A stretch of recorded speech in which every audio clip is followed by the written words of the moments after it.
Dan tadi Prof membicarakan tentang sosiologi dan kewarganegaraan atau citizen itu. Apakah ada perubahan atau bagaimana sebenarnya? Ya, sebetulnya kan saya profesor dalam bidang sosiologi kewarganegaraan ya, Sociology of Citizenship. Jadi yang tadi disangka salah ternyata benar. Dan saya sebetulnya itu oleh orang-orang yang ada di SPG waktu itu disebut mungkin salah masuk gitu. Camera! Running! 101, 2, 3, take two. Action!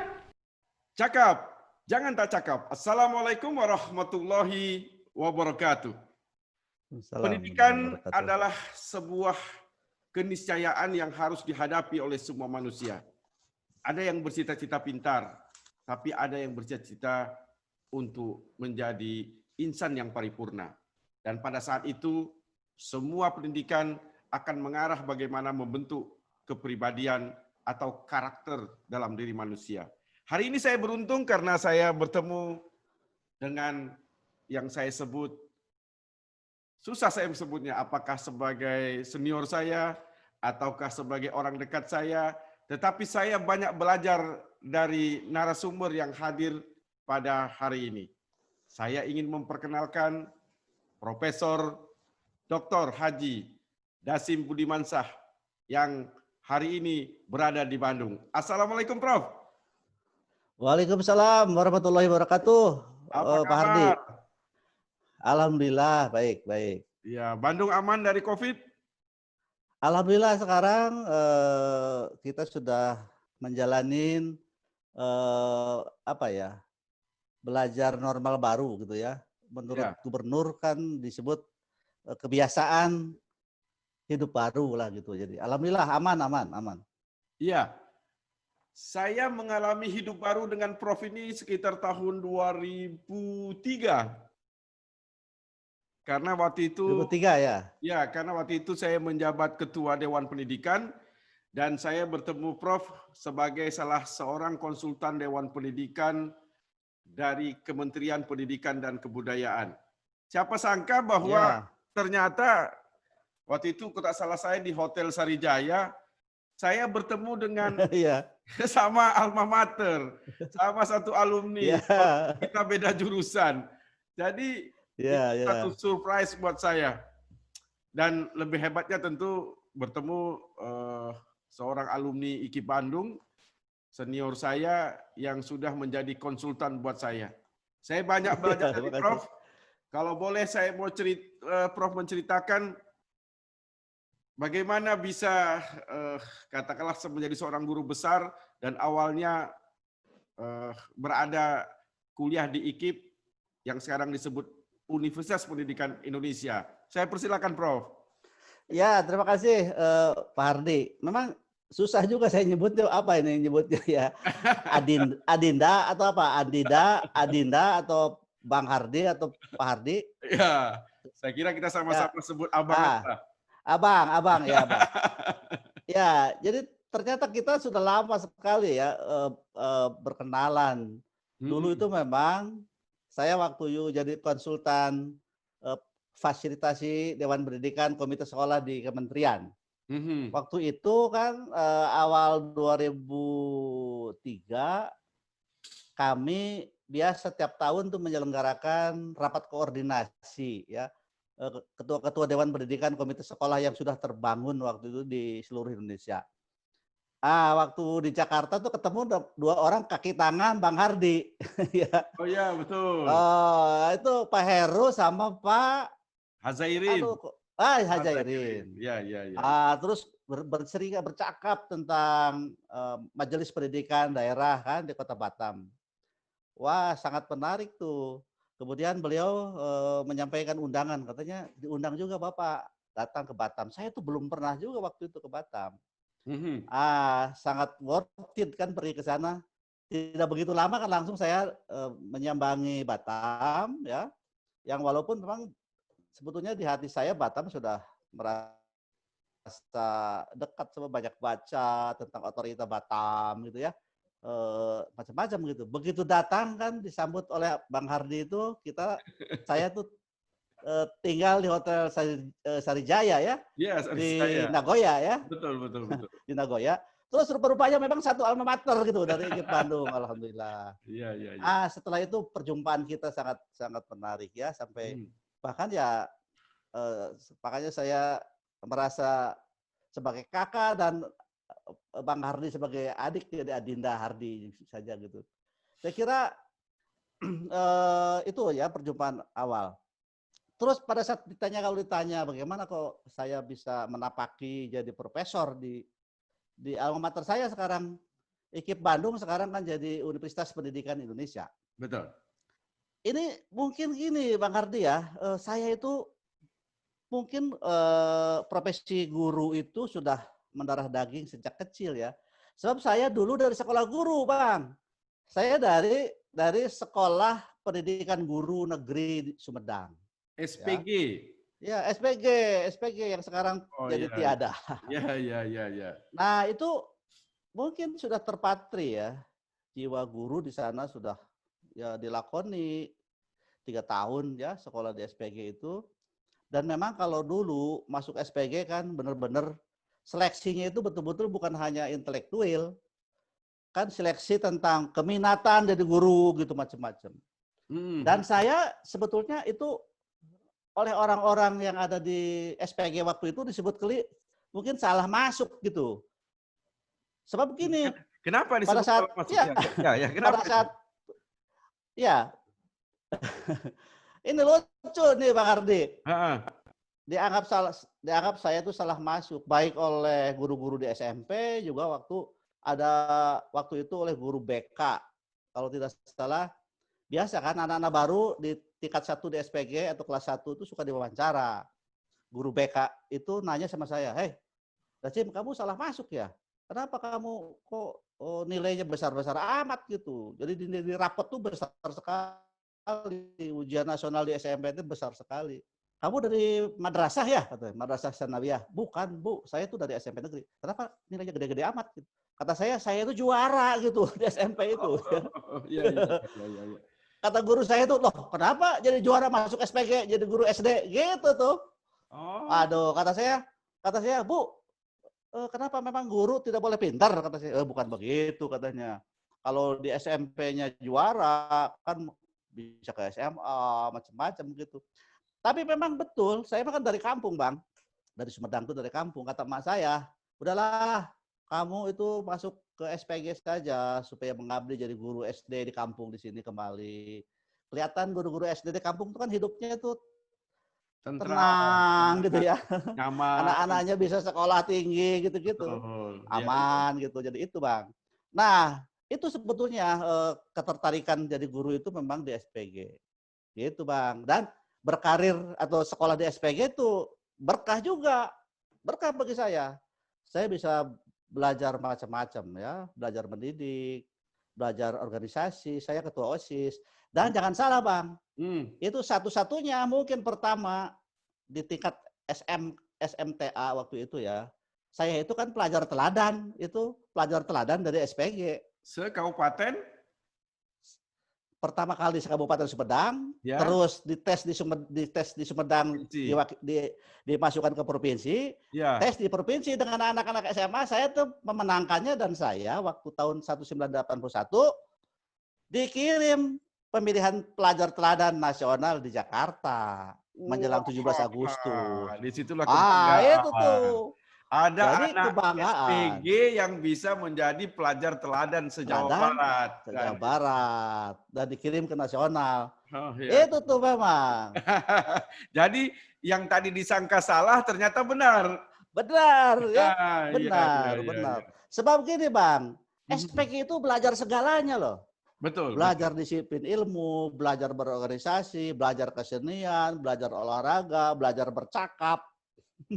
Betul. Dari SPG berarti menyesuaikan diri dari SPG masuk ke IKIP Bandung. Begitu. Jadi walaupun saya pelajar teladan, sebab seluruh pelajar teladan nasional Bang dulu itu bisa masuk gratis ke proyek Perintis 2. Oh, betul. Tapi yang dari SMA, tuh ya. Kalau dari dari SPG nggak ada, nggak bisa. Makanya dari SPG harus masuk ke apa namanya, ke IKIP waktu itu, IKIP Bandung ya, Mhm. IKIP Bandung.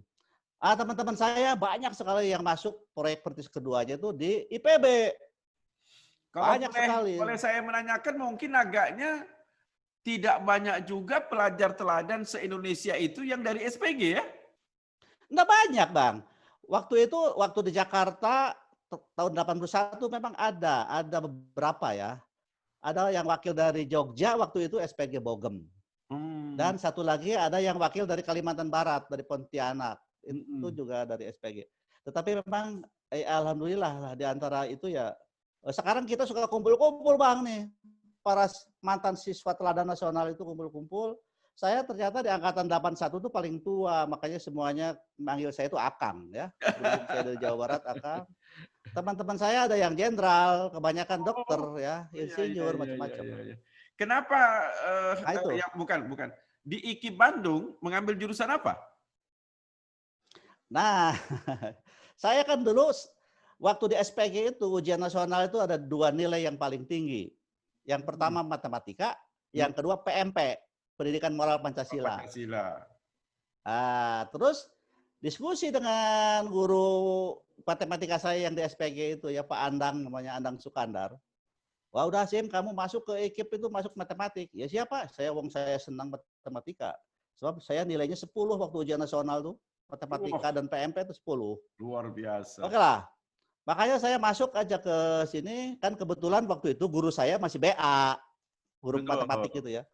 Nanti bareng dengan Bapak kuliah lagi lah, sip pokoknya. Begitu sudah masuk UPI, IKIP ya, itu guru saya itu rupa-rupanya di kelas itu ada yang ngambil dengan semester 1, nyari-nyari saya kagak ada. Ya, Oh, kagak ada nyari-nyari saya, ketemu di masjid. Sim, kamu nggak masuk kelas ya? Tadi kan Bapak kuliah, ini katanya dengan anak semester 1. Baru saya buka kartu, saya tidak jadi ke matematik, Pak. Saya itu jadinya ke mana coba? Jadinya ke PKN, dulu itu PKN ya, hukum, sipik hukum. sipik hukum ya, sipik Sipik hukum. hukum, ya. Mhm. Kenapa Bang kira-kira seperti itu? Sebab saya memang waktu itu kan dititipkan juga sebagai pelajar teladan nasional, kan dititipkan oleh kepala kanwil ke rektor. Di bawah sama ke rektor, menghadap rektor itu waktu itu Profesor Nukman Sumantri, Ya, rektor IKIP Mantri. Bandung. Nah, pada saat bertemu sama beliau lah, saya jadi berubah pikiran. Sebab Profesor Nukman itu dari jurusan sipik hukum tuh. Oh ya, jadi bisa saja ada interest pribadinya mau ngambil pelajar terbaik di jurusannya, gitu ya. Kayaknya begitu. Iya iya iya Sebab iya. sebab betul saya dibina betul sama beliau ya, saya dibina betul. Heeh. Beliau hanya mengatakan begini, Sim katanya terserah, mau matematik juga bagus. Di sini kan jurusan matematik sangat prestisius di Bandung ya. Tetapi ya jurusan Bapak juga bagus. Mhm. Kalau Nazim mengambil di sipik hukum nanti belajar banyak ilmu katanya. Belajar apa? Civic, belajar hukum, belajar pemerintahan, belajar tentang sosiologi, oh macam-macam memang benar gitu. Sehingga Nah, katanya kalau kalau orang seperti ente itu katanya nanti bisa lebih dinamis lah kalau di bidang sosial. Makanya saya memutuskan ikut beliau. oh iya iya iya. Alhamdulillah ya. S2 Alhamdulillah sampai jadi iya, profesor. S2 jurusan apa, Bang? S2 Bang. Oh ya. Eh, Nah waktu itu atas saran beliau, sebab saya kan begitu lulus, kalau dulu begitu lulus S1 kan boleh jadi dosen ya. Waktu itu saya kan langsung setelah S1 tuh diangkat jadi dosen di departemen saya itu. Dan saya asisten Profesor Numan itu ya, oh begitu. waktu awal-awal itu. Heeh. Makanya kata beliau, Sim kamu ambil bidang studi saja, ambil sosiologi. Saya S2 di Pajajaran. Oh di Dengan Unpad ya. tujuan menambah kemampuan di bidang studi. Hmm. Ambil sosiologi waktu itu di Universitas Pajajaran. Termasuk S3 juga di sana. Oh S2 S3 di Unpad. Alhamdulillah. Ya, Nah, kembali lagi ke alhamdulillah. kampus dengan mungkin keilmuan yang didapat dari kampus lain. Tentu Ya, juga harus betul, betul, dan betul. harus juga menerjemahkan ilmu itu di dalam konteks pendidikan yang merupakan ya akar daripada Universitas Pendidikan Indonesia itu. Ada hal yang mungkin Prof ingin sampaikan, apa sumbangsih terbesar pada saat kembali ke, bukan kembali sebenarnya, berada di kampus itu untuk mendapatkan ilmu-ilmu dari kampus lain itu? Nah, betul itu. Sebab waktu itu Profesor Numan menasihati saya gini, kamu ambil bidang sosiologi itu bukan untuk menjadi ahli sosiologi, kamu justru harus memberikan kontribusi bidang sosiologi itu untuk perkembangan PKN gitu, untuk perkembangan pendidikan kewarganegaraan gitu, Bang. Nah, oleh karena itu kan sampai saat ini saya kan keahlian saya itu sebetulnya di bidang sociology of citizenship. Jadi bidang sosiologi kewarganegaraan. Jadi meninjau kewarganegaraan dalam perspektif sosiologi gitu. Sebab gini Bang, cerita sedikit ya. Ya. Sejak zaman dulu, zaman Yunani kuno, ya, untuk pemerintah ya, untuk menjadikan warga negaranya yang baik, itu menggunakan dua pendekatan, yaitu pendekatan yuridis atau pendekatan hukum gitu ya, pendekatan yuridis. Jadi gini, sekarang dibuat aja undang-undang yang mengatur tingkah laku orang-orang warga negara, kemudian dipaksakan oleh pemerintah secara politik, itu pasti warga negara itu jadi tertib, jadi disiplin. Ternyata tidak, ya. Makanya harus ada pendekatan lain. Misalnya gini, lintas. Undang-undang lalu lintas dan angkutan jalan raya misalnya ya. Kan diundangkan harus pakai helm. Kalau macam-macam gitu aturannya, rambu-rambu lalu lintas harus ditepati. Tapi kok banyak pelanggaran? Tetap saja banyak pelanggaran, walaupun sudah dipaksakan oleh polisi. Nah, oleh karena itu, menurut perspektif sosiologi, di dalam suatu hukum atau undang-undang itu ada apa? Ada values sebetulnya di dalamnya itu. Makanya values itu harus diinternalisasikan ke jiwa-jiwa seluruh orang menggunakan perspektif sosiologi, harus disosialisasikan gitu. Jadi sebetulnya untuk zaman sekarang itu pendekatan membina warga negara itu bukan hanya political legal, tetapi harus sociological juga dengan aspek sosiologi. Itu sebetulnya kontribusi yang besar ya bagi saya ambil sosiologi untuk PKN. Prof, saya lanjutkan.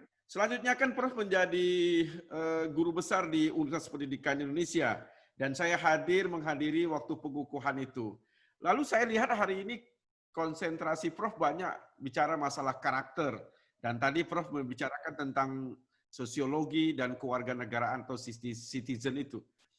Apakah ada perubahan atau bagaimana sebenarnya? Maksudnya pendalaman keilmuan pada seorang profesor. Ya, sebetulnya kan saya profesor dalam bidang sosiologi kewarganegaraan ya, sociology of citizenship. Itu salah satu perhatian sociology of citizenship itu adalah bagaimana sebetulnya lewat proses-proses sosial orang itu menjadi lebih baik. Orang itu lebih socialize gitu ya. Lebih hero terhadap aturan masyarakat gitu. Lebih hero terhadap aturan negara gitu ya. Lebih damai. Itu sebetulnya dilalahnya itu bahwa sesuai dengan program pemerintah sekarang yang ingin melakukan penguatan pendidikan karakter sebetulnya. Yang dimulai dengan K13 jadi itu. Saya masuk lewat perspektif sosiologi kewarganegaraan itu sangat pas gitu. Klop. Jadi bukan berubah haluan. Tapi memang dibantu oleh kebijakan juga bahwa hari ini memang banyak kebijakan terhadap pendidikan karakter. Ya. Betul. Kita berbincang tentang karakter. Dan selalu orang mengatakan pendidikan hari ini kehilangan karakter. Pendidikan hari ini tidak ada penguatan karakter. Anak-anak kita kehilangan semacam akhlak budi pekerti. Dulu apalagi Prof yang mulai dari SPG Dulu kan ada Ya. anak-anak kita itu dinilai malah apa namanya itu kedisiplinan dalam rapornya, kebersihan. Sekarang malah bukan tidak dipantau, seakan-akan dia terlupakan. Bagaimana Prof Ya, memandang ya. pendidikan saat ini terhadap pendidikan karakter itu? Iya, iya memang apa namanya kita terlena ya beberapa dekade tuh sangat terlena seolah-olah praktek pendidikan kita itu adalah heavy-nya itu atau lebih berat kepada menghafal konsep-konsep. Oleh karena itu pemerintah pun kan waktu itu mencoba mengukur hasil belajar itu dengan ujian nasional. Iya. Guru juga mengukur hasil belajar anak itu dengan ulangan. Benar. Nah, oleh karena itu oleh Mas Menteri sekarang kan itu dihentikan ya. Jadi moratorium ujian nasional dan akan melihat apa namanya dengan cara lain untuk melihat bagaimana prestasi atau hasil belajar anak-anak itu dinilai ya, diukur. Nah, oleh karena itu salah satu di antaranya kan nanti ada semacam survei karakter gitu. Jadi sebetulnya kebijakan sekarang sudah mengarah kepada apa yang kita risaukan itu ya untuk menanggulangi apa yang kita risaukan yang selama ini seolah-olah kalau anak berhasil itu apabila mereka bisa menjawab dengan hebat soal-soal ujian nasional, kalau nasional dan soal-soal ujian sekolah. Itu sebetulnya persoalan yang kita agak terlena beberapa waktu lamanya. Ya, ada kata berapa waktu lamanya, di mana konsentrasi selalu pada angka. Nah, kalau demikian, kita mau memulai dari mana, Prof? Dalam rangka mengolah kembali karakter menjadi utama daripada angka-angka itu. Jangan lupa tonton Cakap, jangan tak cakap, subscribe, like, and share.